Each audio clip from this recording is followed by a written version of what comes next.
Good evening and a very warm welcome to all our viewers to the 34th edition of Cedrus Knowledge Series.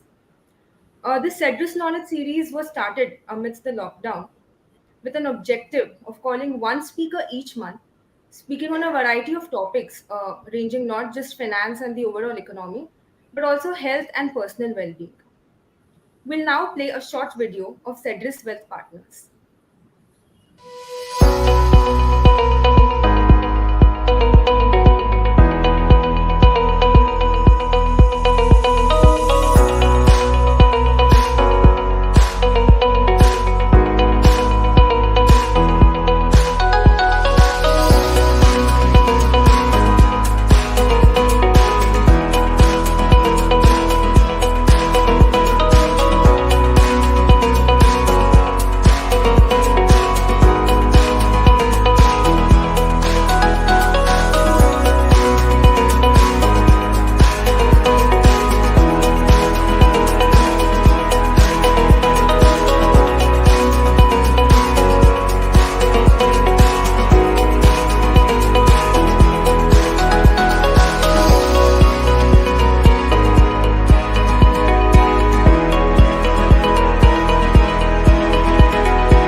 Uh, for our 34th edition, we are extremely pleased to have with us Mr. Anand Radhakrishnan. He's the investment officer of Franklin Templeton AMC. We'll now play a short video to further introduce him.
A very warm welcome, sir. It's an honor to have you with us today. And Thanks, we Unnati. all are actually looking forward to your views regarding the volatility, what we are seeing in the equity markets, and how should one tackle them. For Sure. all our Thanks. viewers, thank you, sir. For all our viewers, this is a moderated session where we will be asking our set of questions to Mr. Radhakrishnan. Meanwhile, if you all have any questions, you all can post them in the comment section. We will address them towards the end of the discussion. Now, without further ado, I would like to hand it over to Mr. Nilesh Bajaj for taking the discussion forward. Thank you, Unnati, for the lovely introduction. Uh, and welcome, Anand, for the 34th edition of the Knowledge Series. Uh, and welcome to all our viewers for taking time out on a Saturday. And it's a long weekend, so thank you very much. In fact, I've known Anand since a long time, and I guess apart from fund management expertise, what I remember is he used to run marathons. So, are you running marathons now also, or The last 1.5 years, I haven't run marathons. I'm doing shorter distance. So I had a small injury. So I'm just taking it easy. yeah? So for Anand also, it's health is I think health is wealth, which so he is into managing funds for creating wealth, but I think health is also paramount.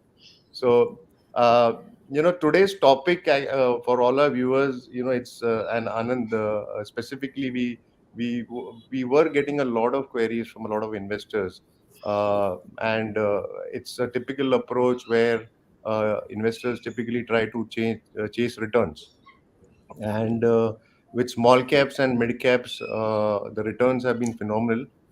They have been overwhelming, and there is always this question which is asked is that, Nilesh, why don't we allocate more to this space?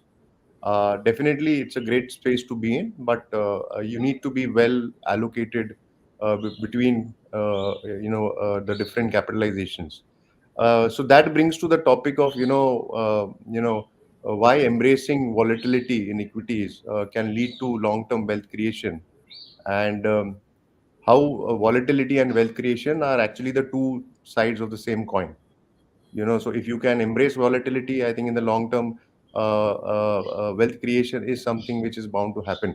uh, Anand, without any further delay, I'll shoot the first question to you, which is something which we are unable to answer our investors, and you being, having 3 decades of experience, I'm sure you will be able to do better justice to it. Is that what advice would you give investors on embracing volatility, and how it can lead to wealth creation? Can you just make it simple and elaborate a little bit for us? Thanks, Nilesh.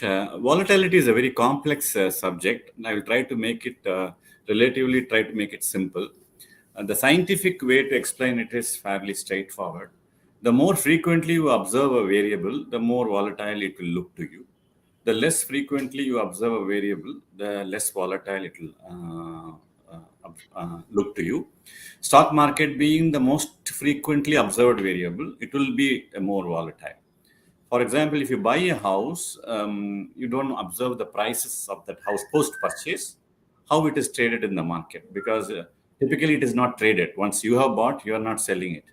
The adjacent houses will be trading, the house in the locality will be trading, etc. But you are not observing it. Even when you observe it, the volatility won't look that great. But you will, once in a year, you will check the prices. Once in 2 3 years, only when you really want to sell it, you will seriously go and do a research on what is the value of my house if I want to sell. Otherwise, you're just buying and holding. So I think this is a little bit like a quantum physics, that the very fact that you are observing the price is creating volatility. If you don't observe, there is no volatility. So that is the easiest way to understand. The slightly more complex way to understand is the term VUCA: volatility, uncertainty, complexity, and ambiguity. Now it's very again easy to understand. Volatility is the uh, movement of any observed variable. In stock market, we look at price as a movement, and therefore, if you keep that, stock prices are volatile. Now, why are they volatile? Is there is uncertainty in the world, and over a period of time, the number of uncertainties in the world has increased. For example, what drives the stock price is, you can say, companies' profits, growth, economic environment, liquidity, global sentiments, political stability, like the number of variables that is on each of these variables change. There's uncertainty about each of these variables. I think that is very important.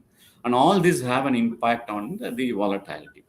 Third is the complexity. So none of these variables have a very one-to-one relationship with the stock prices. That is, you can't simply say that, company has declared profits, better profits, therefore stock price has to go up. No, stock price may have already gone up in expectations, and once the declaration happen, stock price may actually come down. So it's not a one-to-one relationship. The relationship is complex, and for each of the variables, whether it is policies, economics, etc. And fourth is ambiguity. That is, you can't pinpoint exactly which variable is going to play a very meaty role in determining the price of that stock. There's a little bit of ambiguousness in the market. All this leads to, that is, uncertainty, complexity, and ambiguity leads to volatility in stock prices. The same is true for every asset prices, but the beauty of that other asset prices is that you don't observe them frequently enough, the kind of high frequency with which stock market is observed, that is not there. So for you to understand volatility, you need to understand this particular environment in which we are operating. Once we understand it and slowly get comfortable with it, I think we will make volatility our friend and not be scared by it, or not be running away from it, kind of a thing. Like you said, embracing the volatility becomes very natural. You will see behaviorally how we ourselves are contributing to the volatility, and how we are benefiting or not benefiting from that volatility. So, so what I can understand is that by embracing volatility and by just letting your investments compound and let compounding work for you, than to Yeah. try to time the market and try to actually outsmart the market. In fact, by chasing the chasing returns. In fact, one more thing is, what there are sentiments. We always talk about sentiments around the investors, and how sentiments play a very key role in taking decisions. And the typical greed and fear which we see in investors during good times and bad times, it's all when you start thinking with your heart. And I think most of the investors who uh, uh, who actually invest always are fearful and greedy during the wrong times, in fact. So how would you how you would you advise our investors to overcome this sentimental way of thinking? So I will make it light-hearted. One of my friend, and there's a old stock market saying that Hmm. in bull markets fundamentals don't matter, and in bear Hmm. markets fundamentals don't work. Hmm. So what he used to say is, um, a good fundamentals cannot make up for bad sentiments. So if the sentiment is bad, fundamentals will be there, stock prices will be subdued. Fundamentals may be good. So you Hmm. need always a good positive sentiment for for optimistically valuing companies. So similarly, bad Hmm. sentiments would lead to a pessimistic valuation of the company. Company being whatever it is, its profits are staying steady, growing, etc. But very an optimistic market unlocks the value, and a pessimistic market depresses that value. So clearly, market swings as like a pendulum between this optimism and pessimism, greed and fear. So sorry, greed and fear. So, in that sense, it is never an equilibrium, that you cannot simply say that this pendulum is like very well balanced, and in this balanced environment, a company is always fairly valued, and there is a right kind of a mix of optimism and pessimism, skepticism, whatever we call it, or a greed and fear. It is a swing. It always swings. Our journey of investments is such that we come in between and go out in between in this pendulum swings. So all Hmm. we as a investment managers tell people is that when market is pessimistic, get into the markets. When market is optimistic, book order if you want to get out, or book profits, or plan your financial exits accordingly. So always use the right kind of pendulum swings to plan your investments, because fundamentals are fundamentals. They will be there. Hmm. Companies are growing, but the companies are growing in not in a linear. The stock prices are not growing in a linear manner. They swing from optimistic value and pessimistic value. We as investors have to use the pessimistic values advantageously, and use the optimistic values also advantageously every now and then. So Hmm. sentiments are very important. Now, what drives these sentiments? Again, like I said, it is a very complex and ambiguous relationship. Innumerable number of variables are there which can drive sentiments, but you can see it when today's markets are optimistic. Today's Hmm. market are swinging towards greed. If you go and find out, is there fear in the market? No, there is no fear. There is a lot Hmm. of optimism. A lot of IPOs are getting subscribed. A lot of stock prices are giving good appreciation, which means there is a bit of an optimism. People want multi-baggers. There is greed. So I think it's Hmm. the pendulum is swinging this way now. Maybe there Hmm. will be an euphoric moment at some point of time as Hmm. along the way. and we have to wait and see how euphoric it gets. Probably we are not yet there, and then it will Hmm. swing back. So I think Hmm. I would not say that sentiments don't. In fact, sentiments are the pivot, which determines unlocks the value or depresses the value of a company. Hmm. No, I think, and so true. And as wealth managers and as advisors, the role of an advisor is only not to take care of the portfolio, but even to see that the behavior of the investor is kept under check. And we In always, fact, I say that. many Hmm, many wealth management studies say that if you behaviorally handle the clients well, you are hmm, going to create him a lot of wealth, more yeah. than anything else. So it's like, handholding the investor during bad times and controlling the investor during good times. This is True. what we need to do as advisors, so that Yeah. they actually can experience the wealth creation over a longer period of time in equities. In fact, my third question to you is, we have seen a sudden surge, and there are instances of sudden surge in volatility, and there are a lot of unforeseen events which, in Nicholas Taleb's book, the black swan. Okay, these are black swan events which we cannot really foresee.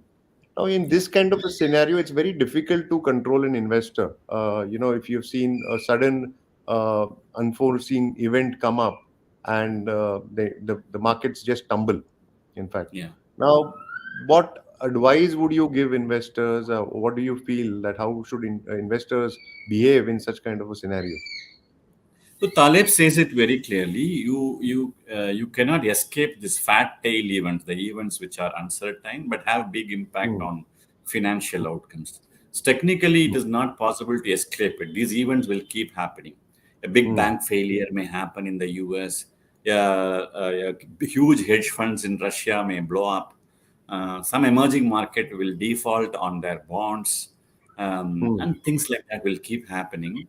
Now, the investors, so what he advises, and which I also would advise, is that diversification is the best tool against fat tail events. Not Hmm. betting humongously on one thing Hmm. and making it reasonably spread out is Hmm. whether it is equities, bonds, golds, real estate, etc., etc. That is one kind of diversification. Within equity, cap diversification are there, industry diversification are there, fund manager diversifications are there. Fund manager diversification means style diversifications. Are you betting very strong on growth? Are you a bit of a contrarian value player, etc.? I think Hmm. if one does a bit of it's not a rocket science. It's a bit of that, then one can generally reduce volatility a lot. You will not Hmm. be what I call it as asymmetrically exposed to only one event. That is, you will not be very disadvantageously exposed to Hmm. one big event. You will be kind of equally exposed to multiple events. So I think diversification is the most powerful tool, which will I call it as a tool which minimizes risk of ruin. Hmm. If you keep betting more and more on a particular asset class or a particular security or anything, you're actually increasing your risk of ruin because you're making profits, the same profit, you're investing more in the same thing, and it kind of keeps going up very highly. Hmm. And then suddenly something happens in the world about which we don't know, and Hmm. then kind of collapses that value. Now, in bull market, it is very tough for people to hear this because they say, क्या Hmm. हो जाएगा market में? Eventually Hmm. गिरेगा तो भी ऊपर से ऊपर ही जाएगा ना. So that Hmm. kind of a nonchalant attitude comes. But there is again a saying in the stock market that markets can remain Hmm. irrational longer than investors can remain solvent. That means Hmm. for a very long period of time, stock prices can remain depressed or unrealistically low, more Hmm. than your holding period. Then what will you do? You'll be forced to liquidate when odds are against you. So I think Hmm. so you need to be prepared for those rainy days in terms of how things can happen, and follow Hmm. this like a religion. Follow this like a Hmm. religion. Hmm. No, so in fact, you have answered my next question on diversification. So very clearly, you have given the answer of how diversification can reduce volatility. In fact, Yes, uh, yes. but the thing is, in Psychology of Money, one of my favorite books and one of the very easy reads, which I generally recommend all my investors Very also. good book by Morgan Housel. It's a fantastic book. Yeah. Yeah. So Morgan Housel, says that you should keep a lot of money aside. Okay, it's not Yeah. only for emergency, but in like what you mentioned, to To reduce exploit volatility. the volatile situation. Absolutely, as well as that can be used in case of when in case the market's correct, you have cash by the side to actually invest more. Uh, what do you feel? Because we as as a financial planner, we generally keep cash aside only for emergency. Okay. But does that Yeah. really lead to lesser volatility because of one, because of liquidity, and two, that you have an opportunity to invest in case the market's correct? Yeah, we keep setting cash aside doesn't mean we are keeping actual cash aside. We are keeping Right. it in alternate investments which are less volatile, maybe a bond fund or a bank FD or something like that, gold. So we can keep increasing our exposure to the less volatile assets when you Hmm. see that something looks a little odd, little funny, and I am not very comfortable with it, kind of a thing. So Hmm. increase allocation there tactically Hmm. or strategically, and then it Hmm. is like hoarding cash. It's like Hmm. waiting for an event, and then when the event happens, just be Hmm. bold enough to jump in. I mean, for my thumb rule is every 20% correction even in Indian, I've seen many times 20 to 25% correction. You end up Hmm. making good gains over a period of a year or 2 years per se. So Hmm. use some thumb rules, and these thumb rules are fairly straightforward. They are not complex thumb rules. Hmm. Um, so just swipe in from your less volatile income earning assets to more Hmm. volatile capital earning asset. This is income earning, this is capital creating asset. So, like Hmm. what you say, that it is not necessary that, I mean, there is a feeling that I have to be incrementally invested in equities at all points of time. The SIP mantras do say it, but if Hmm. you are a person a little bit smart, little bit financially savvy, you do this Hmm. other thing, like keep on adding cash, like Morgan Housel says, and wait for Hmm. an eventuality. And eventualities come every third year, every second year. In not Hmm. only in Indian markets, global markets, a healthy pullback will Hmm. happen. And at that time, Hmm. um, again, behaviorally it will be very tough. Financial advisor Hmm. like you would be able to help, but individual Hmm. investor will say when the market is falling, no one would like to feel that, like catching that falling knife.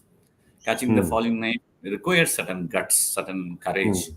Hmm. Only a person who is convinced about the fundamentals that are fine will be able to do it. So you need a little bit of strength of conviction to buy a Hmm. falling asset. Right. So Hmm. I think as a financial advisor, you are in my role. I used Hmm. to convince people at that time that come Hmm. in now, kind of a thing. So yes, it's a good strategy and it will work. Okay, wonderful. Now coming to from the behavioral aspect to mutual funds. Specifically, there are products, there are strategies in mutual funds which can help investors reduce volatility. One such you just mentioned, but if you can elaborate a little bit more on, is we talk about SIP, systematic transfer plans. SIP can be more of a fundamental based on the cash flows, but systematic transfer plan can be more tactical in the sense that if we want to time the markets. What would you say? Do they actually? How should an investor use them? If you just look at today's time. To reduce volatility in equities? Do they really help? Clearly, today's time, after such a big rally in the markets, and India is a bit of an outlier. I mean, if you look at Mm, Indian market and compare it to mm, either the other emerging markets or even global markets, we are mm, significantly given a more positive return over the last 1 2 years. In fact, mm, year to date, Dow is negative. mm. Nasdaq is positive, Dow is negative. Our Right. large cap index is up 8%, mid cap index Mm, is up 25%, small cap mm, indices are up more. So clearly, mm, we are a bit of an outlier. Now, mm, it suggests that no, Now, there are two aspects to it. One aspect is magnitude-wise, India is not correlated to the global markets, but directionally they Hmm. are correlated.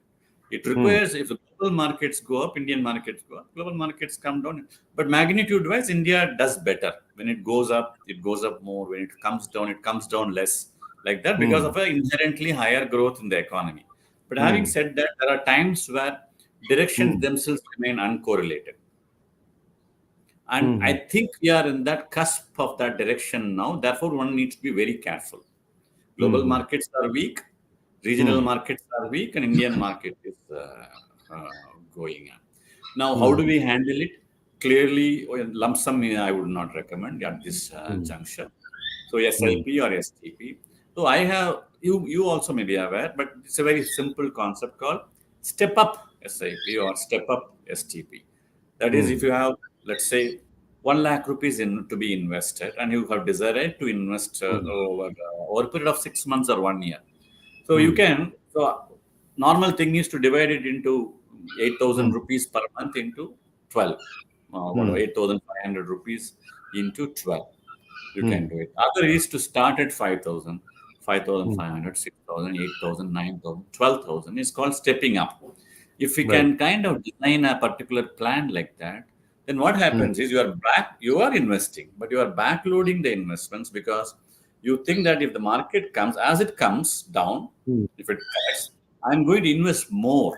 You are not only you're going to invest, but you're going to invest more and more and more as it falls. So it Hmm. kind of helps you take advantage of an impending pullback kind of a thing. Maybe one can design for 6 months also. Maybe Hmm. from here to May 2024 or Hmm. elections time. If there is volatility, how do I design? So clearly, a step up SIP or a step up STP Hmm. is something which I would recommend at this juncture, given where we stand from a market perspective. Hmm. No, that's wonderful actually, and we do have options like trigger options and many options with the the mutual fund industry Yes. provides investors. And I'm Yeah. sure these are times when investors and we as advisors can utilize it in a more efficient manner.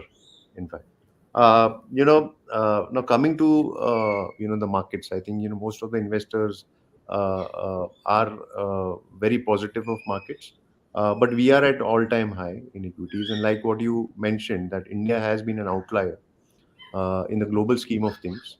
But India is a mid cap in the global scheme of things also, like a mid cap. Correct. So Correct. actually, I'm just correlating this because we have investors who have invested in global markets and they have invested in India. So on a Yeah. relative return perspective, they will always see, yeah, we should have put everything in India. Why have we put in the global markets? It's better to put everything in India. And within Correct. India, then you have mid and small caps, which have done much better than the other category of funds. Again, the investor wants to put everything in mid and small caps and chase returns. But all this will lead to volatility and the risk inherent in the portfolio, Yeah. because a developed market and a emerging market, you will always have more volatility. And within the emerging market, we are talking about large caps and mid caps, where mid caps will have more volatility. How would you actually, advise investors, in fact, in the future, as we see that mid caps are looking overvalued, uh, Yeah. and even though the Nifty is looking fairly valued, what advice would you give investors?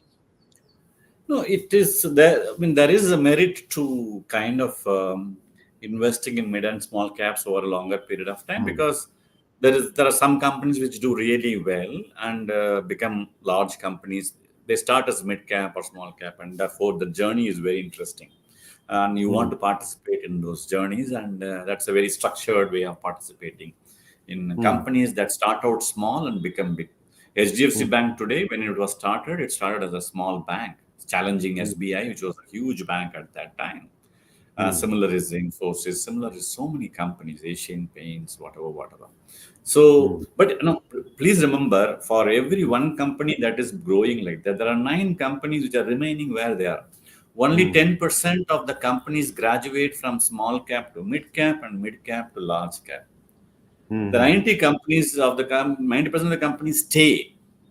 Hmm. mid-sized, stay small-sized companies. So there is this narrative in people's Hmm. mind that all mid caps will become large caps, all small, but mid caps will become small caps also. Businesses fail. Hmm. Small Hmm. caps will become penny caps. Businesses fail. Large Hmm. caps become mid caps. Businesses suffer, and Hmm. that journey is will be very painful because they may Hmm. be they may be disrupted by technology, regulations, environment, competition. There are so many things which come and impact the business about which we Hmm. don't know. So Hmm. therefore, it is useful to know that only a small percentage of companies eventually create huge wealth.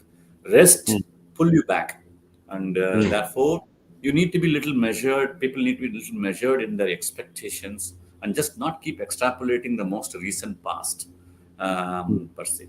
Second thing about markets per se is that yes, markets are at all-time high, but profits are also at all-time high. To be Hmm. fair to the market, it's not Hmm. irrational; it is moved up. It's not that it Hmm. is a mad animal where it is just going up for because of liquidity. It is a mad Hmm. animal. It is liquidity is there, but there is a method to the madness. The method Hmm. being that all corporates' profit are at all-time high. Two, Hmm.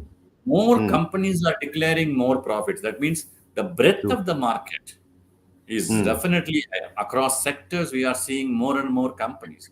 Third is Hmm. depth. The Hmm. not only large cap companies are growing, mid cap companies are growing, small cap companies are growing. So there is a bit of a depth to the market, Hmm. and that Hmm. is why there is a bit of an optimism out there. Now, clearly, the optimism tends to overshoot. Now, Hmm. so just because there is an optimism in the market, I don't want to undermine the underlying fundamentally positive trend, economic, corporate trend. The Hmm. underlying corporate trend is positive, Hmm. but markets are more excessively optimistic on a temporary basis. So we need to wait for things to cool down.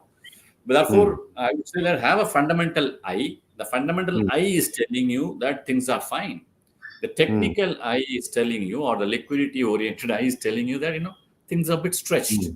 So we have to Hmm. balance it. That's why we came to the discussion of deferring the Hmm. investments, etc., etc.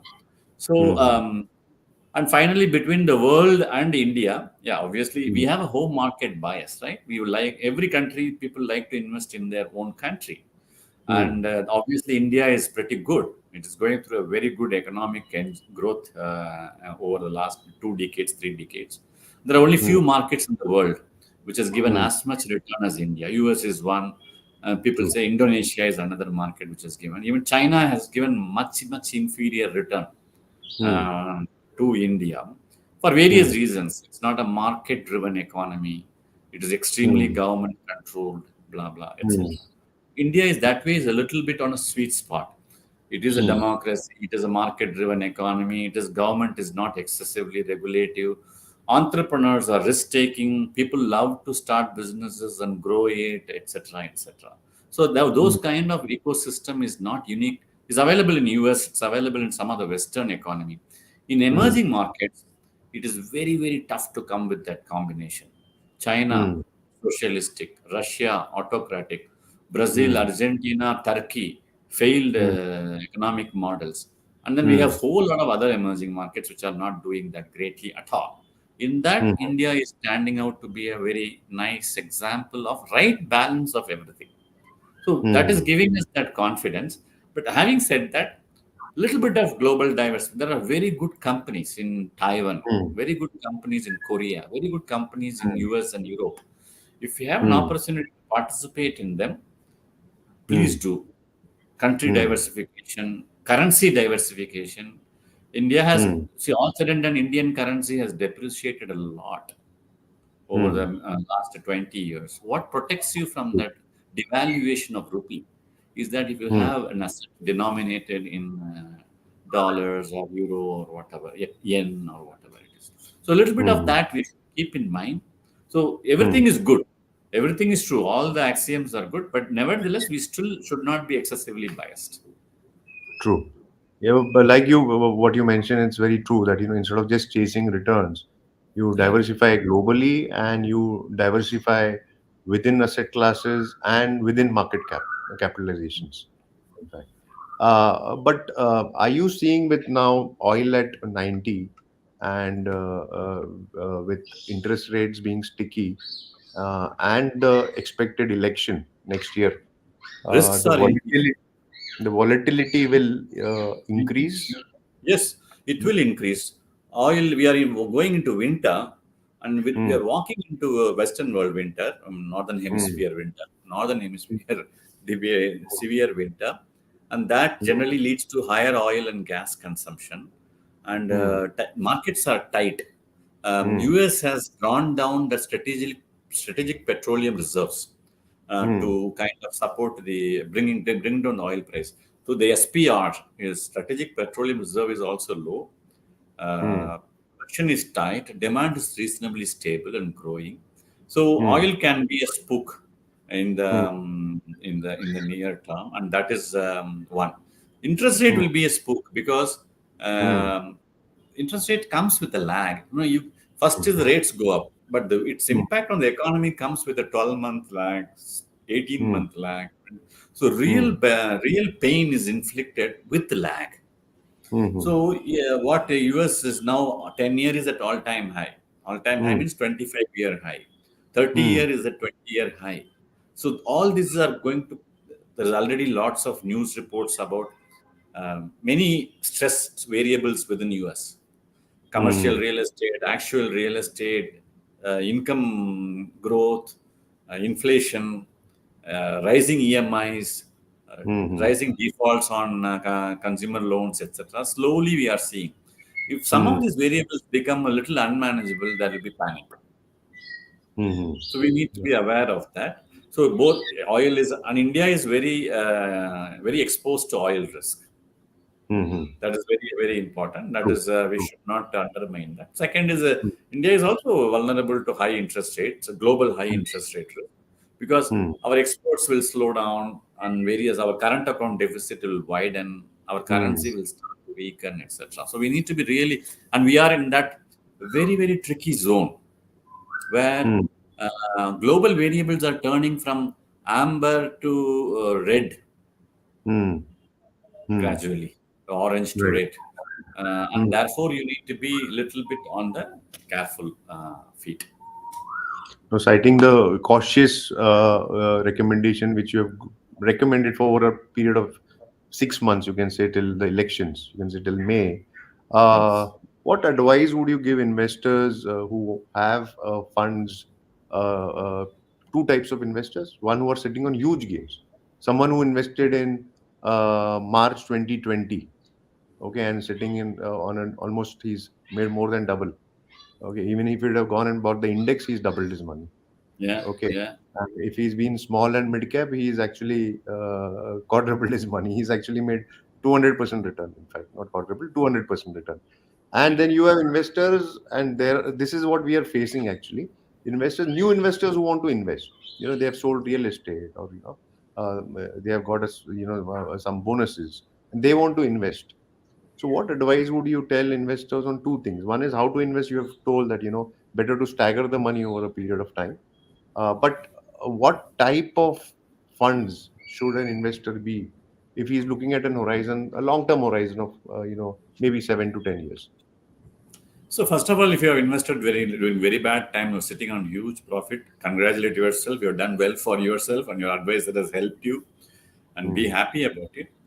But that alone should not determine your profit booking strategy. Where you Hmm. stand in in your life financial journey, where you stand, your income generation, how much percentage of your wealth is in equity. There are so Hmm. many other variables which I should determine, not that particular aspect alone. That you have made a good investment, it is Hmm. giving good return. That alone is not the determinant of your financial actions. Because if you book it, there will be capital gains tax. There are other frictional costs come in. You will not come back again when the Hmm. markets are down. You will defer you will wait for another COVID-like event. There are Hmm. other behavioral issues will come. Maybe you Hmm. can do a little bit of partial booking to feel good about Hmm. the fact that you have done the right thing, and then convert it into STP or SIP over the Hmm. next 6 months, just to kind of protect yourself from falling excessively or your Hmm. profits falling excessively Hmm. over the next 6 months or something. You don't feel bad about it. You lock in, Hmm. little bit of a locking in kind of a behavior. You can Hmm. do that. And someone used to tell in the early part of the career that profits are like thieves. If you don't catch them, they will run away.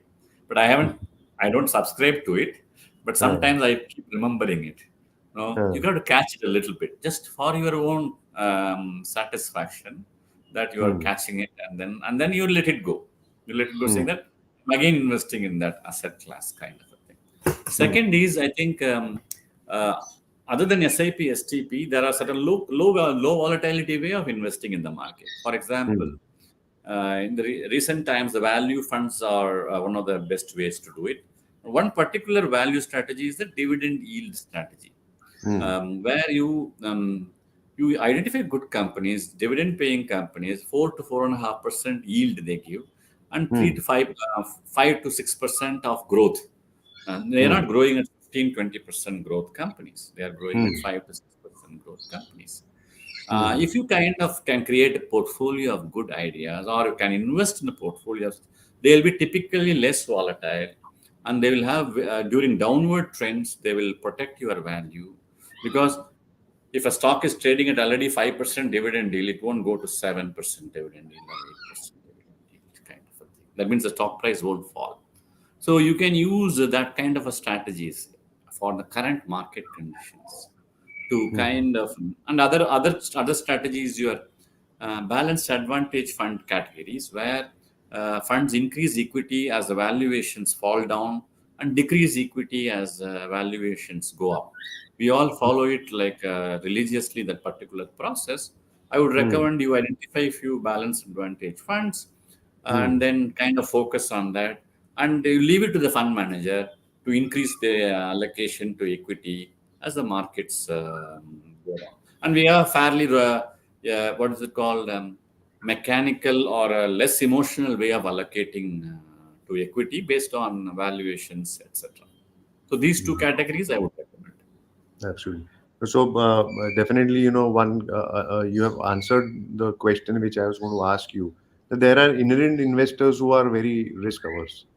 They and the risk in equities, I feel, is not of losses. It's actually volatility which leads to losses because you take a wrong decision. Correct. and uh, and I think what you aptly said, products like asset allocation funds, the balance advantage category, or I don't know, but multi-asset is one more strategy which again helps you diversify. These strategies can help investors to reduce the volatility, in fact. Correct. Correct. And within equities, like you mentioned, the value strategy is there where the dividend yields are higher. Yeah. Where I think the value fund of yours, that it's the one of the oldest funds also. It Um, uh, is. yeah, it's one of the oldest value fund which has been since more than 25 years, and Yes. it was one fund which was co what do you call the co-fund manager was Mark Mobis, if Mark I'm not. Mobius. It was earlier run by Mark Mobius, Yes, and yes, I took over that managing that fund in 2019 January, right, and right. last 5 years plus I've been running it, and it's a very good value strategy, and Hmm, it's been doing reasonably well. See, again, in market became excessively growth focused hmm, during 2018 and 19. All the growth ideas got overvalued, overpriced. hmm, All the cyclical growth ideas became undervalued, underpriced. Now, in the hmm, last 3 years, what happened? We are seeing the revival of cyclical growth ideas, things which were earlier ignored, now doing well. Like, for example, PSU banks, capital hmm, goods, automobiles. It's so a lot of companies which are earlier ignored because people wanted hmm, to buy only stable growth companies: Asian Paints, Pidilite, Hindustan Lever, Nestle. hmm, All these hmm, are good names to own. But hmm, there are times where they give very mediocre returns. There are times at that time they were giving fantastic returns. true. Today they are giving average, below average return. Hmm, So the market's style is also swinging from growth to cyclical growth, or value styles have become more infamous now. Value hmm, contrarian styles are now working well. hmm, Underlying market is also, the earnings growth has also changed from stable companies hmm. to more cyclically oriented companies. Absolutely. Wonderful. Actually, you have so uh, easily told so many things which I'm sure the investors will definitely appreciate, and it will help them overcome the expected volatile times, not only in the near term but maybe in the future also. Anand, closing remarks before we take the Q&A. Anything which you want to advise the investors?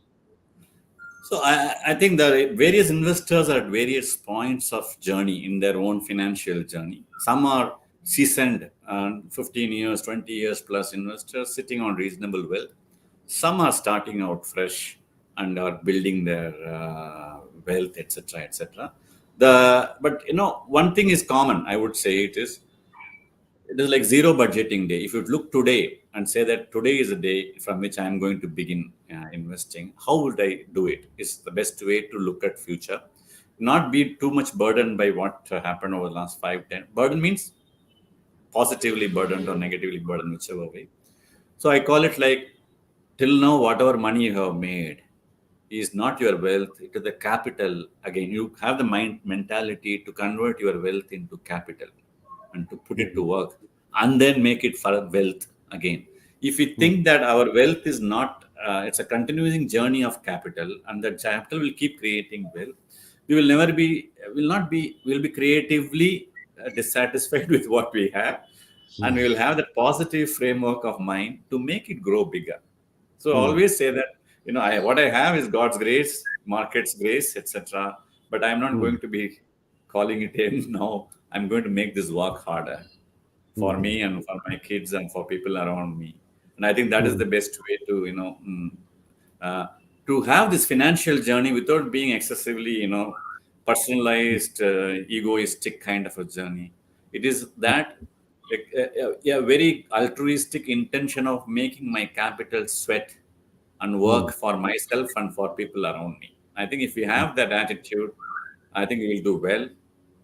Markets will be up and down, but there are lots of ways of making money, and everyone Mhm. will end up making that if we have this particular attitude that I am Mhm. going to sweat my capital, I am going to take right advice, I'm going to do it, not only Mhm. for me, for people around me, kind of a thing. I think that is a great thing everyone should have. I try to personally follow it. I would recommend Mhm. everyone to kind of do that. Thank you very much. I'll pass it on to Unnati, who's got a few questions from the audience. Yeah, Unnati? sure. Yes, sir. That was indeed a very interesting and intriguing session, sir. I think your inputs and your advice for all of us has been very valuable and has given us a broad perspective as to how to tackle the volatility and what behavioral aspect one should observe while investing during this volatile period. Thank Moving you. to the audience questions, sir. My first question to you is I think in the discussion you were mentioning about the Black Swan events, we had a discussion out there. So, coming from there, what impact the emerging economies will have to face if the US government shutdown happens? So interesting question. U.S. government has been running a high fiscal deficit, and they have been printing dollars to fund their government. The government has been spending more money than the revenues. In U.S., there are tight regulations which tell that beyond that you cannot spend. Now, if the government stops spending, it is shut. It's called a shutdown, and a shutdown means actually people don't get paid. The government employees don't get paid salaries, and there are so many other things. All their welfare spending comes to an end till that it is resolved. Now, the last 25 odd years, 30 years, there's 8 times the government is shut, and every time they come up with a resolution, they print more currency, and somehow they come out of that problem. But I feel that the current situation, they are more trickily positioned. Their debt is piling up at a phase much more rapid than it has happened earlier. Government debt at a rate when the interest rates are high. Earlier times, when debt was increasing, the interest rates were low. But now we are seeing that debt is going up simultaneously when rates are going up as well, which is a very, very stable. So government has to cut to some resort to some kind of a fiscal tightening. And if government does fiscal tightening, there'll be a little bit of precipitation of a downtrend. Till now, it is expected to slow down. It may suddenly kind of cave in, kind of a thing. So we need to be very mindful and watchful of how US is able to. Uh, while US Fed is managing the economy monetarily, fiscally, the economy is in a bit of a trouble. And when there is a slowdown like that, all our tech industries and so many other industries, pharma, some other global manufacturing companies, all of them are linked to U.S. End demand, and we will have that ripple effect of that negative event even in Indian market, which we need to be prepared for. Right, right, sir. My second question to you is, with Russia stopping the supply of cheap oil to India, how will this impact us, sir? So yeah, we had about a $20 plus advantage of Russian oil when the world was not buying from Russia and we were buying, but eventually everyone's begin to buy from Russia in various forms. So now the discount is slowly reduced. So the thing is, we have to understand that India is also running a good fiscal deficit of about 5.5% or around that number, and they are using that money to build infrastructure. All our Vande Bharat trains, roads, etc., is built by fiscal deficit. It is not that India is having low fiscal deficit. If oil remains this on cheap oil, the $20 discount helped the government to save money on oil and divert it to other things. Now, if we have to pay market prices, we have to cut elsewhere, and therefore we need to aware that it is not an unending pipe of money that we have for building our infrastructure or business. There's a very tight rope walk, and if one of it goes one way, the other has to give in. So there will be a temporary slowdown. For example, I can tell you a lot of stories, but one of the stories is I will tell you is there was a time when some of the defense companies like Hindustan Aeronautics and Bharat Electronics did not have money to pay salary to pay the investors to the employees, and they were on strike 5 years back in Bangalore. When I was visiting, it was there. The reason was that government diverted the money that was meant for paying the local defense companies to pay for our international acquisition of fighter jets. So there was only so much money, but that fighter jets were more important. And so we bought that fighter jets and then eventually paid. But in between, these companies were doing badly, employees were impacted, etc. So So we don't have abundant amount of money. So if you give more money to oil producing companies, someone will have to take a cut. Maybe our defense expenditure will go down or infra spending will go down, which is negative. So clearly, we are in that zone where we need to be mindful of that. Right, sir. Very true. That was it from our end, sir. It was a very interesting session. I would like to thank you on behalf of Cedrus Wealth Partners, and a big thank you to the entire Franklin Templeton team for making the time to grace this event. Thank you so much, sir. It was Thanks, a Nilesh. pleasure. Thanks, Nilesh Bajaj and Unnati for doing this event. I'm really happy that you called me and had this wonderful session. And I hope that your clients see it and find it useful. Thank you once again. Thank you, Right. Anand, for taking out time on a weekend. Uh, It's a long weekend. I don't have so many Long things to weekend. do. Otherwise, I'll be watching some Netflix movie or something like that. So in a way, it is good.